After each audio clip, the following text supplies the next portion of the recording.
Yes, then YouTube, and we have got a brand new custom tactics video for you today. It's a special one, believe you me. I did not think I would ever be bringing you the 3-5-2 custom tactics, here we are. But before we get started, guys, if you want to drop a like on today's video for me, drop a comment down below, hit that subscribe button to my channel, and hit that bell so you do get a notification every time I do drop a brand new video. We are well on the way to 20k, so it'd mean a lot if you could do it, that subscribe button. So, here we are, the 3-5-2. If any of you have been watching the E-Premier League, you will have seen Dammy and Norwich City win the E-Premier League, and Dammy was using a 3-5-2, and that got me thinking, shall I try out the 3-5-2 in the last couple of days and see what I think to the tactics? And boy, oh boy, are they here. So, ignore the tactics on your screen. I'm going to talk you through each one step by step because the 3-5-2 YouTube is very, very, very different. And also, check out Luke Roper, Luke1977.com. Link down in the description below to his website. Use the code WOLF20 at the checkout for 20% off everything. So, into the basics, YouTube. The defensive style we do have unbalanced, and what this does is a balanced style where your team presses the ball to the middle of the pitch and your team shape is neutral. This is very important because you don't want, especially in a 3-5-2, you don't want too much YOLO in terms of defending. You want your defense to be very solid, very compact, just very much in a line. They don't press too much, but they also don't drop back too much, is why drop back do not use. So balanced is the way to go with the 3-5-2. The width, YouTube, I do then have it on 53. I know this is a random number, but you know what I like with my custom tactics. When I find my happy medium G spot, I run a mile with it. And custom tactics is all about experimenting, and believe you me, I experiment a hell of a lot in terms of this formation. So experiment with the numbers and see what it really does, and 53 seems to be the one that works the most for me. The depth is where it does get interesting, YouTube. I do actually play a little bit higher. Okay, so if you do struggle with the defending though, I would recommend lowering it down to 50. So I do play on 55, but like I just said, if you struggle defensively, lower that down just a little bit, and hopefully that will solidify your defending a little bit more. This will adjust your defensive team shape to be balanced to keep your team in the middle of the pitch to try and win the midfield battle. In the 3-5-2 YouTube, the midfield battle is very, very, very important. So make sure you do that. So 53 and 55 are my numbers. And you know me, YouTube, when I find the right numbers, I stick with it. There's no point changing left, right, blah, blah, blah. When you find something that works, you run a mile with it. So 53 and 55 is the way to go. The build-up, YouTube, you guessed it. Of course it is on balance.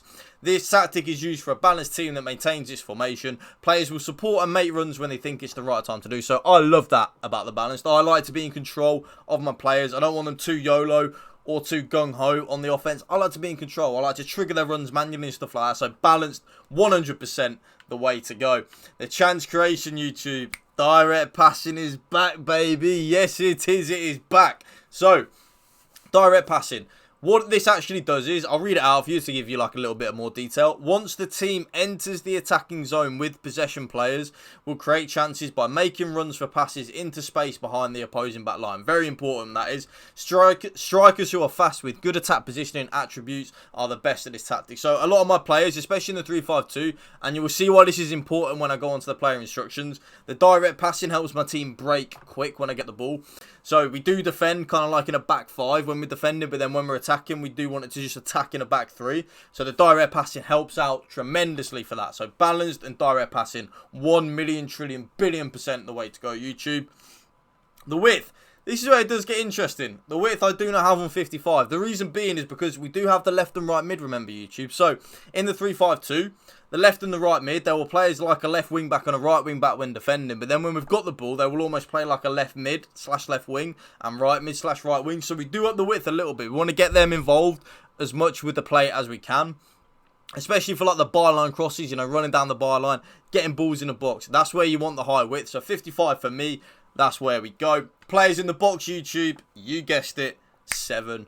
I never really changed too much. Thinking about it, I never really changed too much from 7. When I do always start a new formation for a new video on YouTube, I do then actually experiment on like having lower players in the box. But I just like the more players you have in the box, the more likely you are to score, right? It really is for me. Just that simple. There's no real Monday Night Football analysis, Gary Neville, Jamie Carragher in it. It's just the more players in the box, the more likely you are to score, right? It really is that simple. So then, YouTube, corners and free kicks, they will be on 3 and 3 by default, but you guessed it, you want to lower them corners down to 2 and free kicks down to 2. It will stop you getting counter-attacked on when you have your own corners and free kicks. And you see here, have a low amount of players in the opposition's penalty area during corners for a more defensive approach.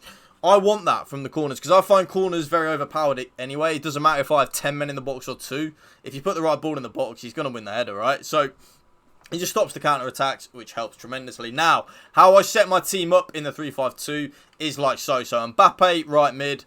Cancelo, left mid. Diaz, Marquinhos and Hakimi as my 3 centre-backs. Hullet and Kante, of course, as the 2 CDMs. And then, of course, Puskas, R9 and Pele as the cam. Now, player instructions, YouTube.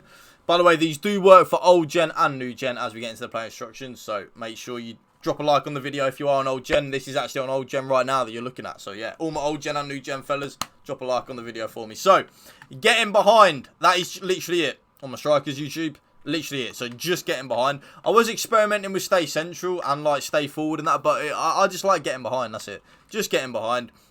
I want my strikers to come back just that little bit. Just that little bit. You know, you don't want them too gung-ho because we are defending with 3, remember? So we do have a 3 at the back rather than a 4 at the back traditionally. So the more players we have back helping us out, the better. So that's very important. So just getting behind on both the strikers. I always have getting behind. They make forward runs in behind the defence. And we want that. We want them to stretch the opposition. Even if you don't have quick strikers, put getting behind on. It will create a lot more room for Pele or your cam in the middle of the pitch. My cam is then on stay forward. No, he's not, sorry. He's on come back on defence and get into the box for cross. Very important that you have get into the box for cross on your cam, in my opinion. You don't want to be too defensive in a 3-5-2.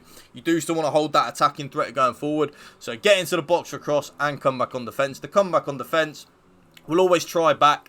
We'll always try to trap back and support the defence. Remember, we do need all the help we can get in the defensive side of the game when we are using the 3-5-2. The left mid is exactly the same as the right mid. So he is on come back on defence, get in behind, and get into the box for cross. Very important, YouTube, that you have your left mid and your right mid or come back on defence, or else you would just get exposed down the flanks. So definitely put on come back on defence on your left and right mid. Getting behind, very important as well. Make forward runs in behind the defence, especially when we're using the left and right mid. You want them to get forward and get into the box for cross. Make runs into the penalty area in crossing situations. So if my left mid, Cancelo, I'm crossing the ball with him, my Mbappe will be in the box and vice versa. So very important there. My left CDM, YouTube, is on completely default settings, apart from cover centre. They will always try to defend central positions, okay? I want to compact the middle of the pitch, really, with the 3-5-2 and use a lot of my build-up play there, so that's why I use that.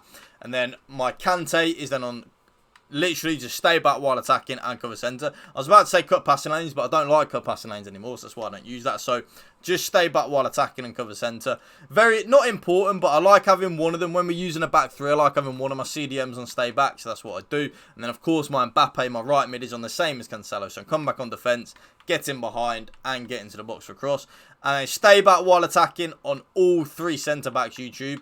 Apart from the defensive position, you're going to have both of the left centre-back and the right centre-back on step-up. This is very important. Step-up and mark opposing attackers tied to when they are free to receive a pass. Very important, YouTube. You want that. I want my defenders to be aggressive. And then, of course, YouTube comes for crosses and sweeper keeper. And that right there is my new updated 3-5-2 custom tactics for you guys. Give it a try, man. Trust me. Give it a try. If you did enjoy this video, make sure to drop a like on the video for me. Drop a comment down below. Hit that subscribe button to my channel and hit that bell so you do get a notification every time I do drop a brand new video. Thank you for watching, guys. Peace out. One love.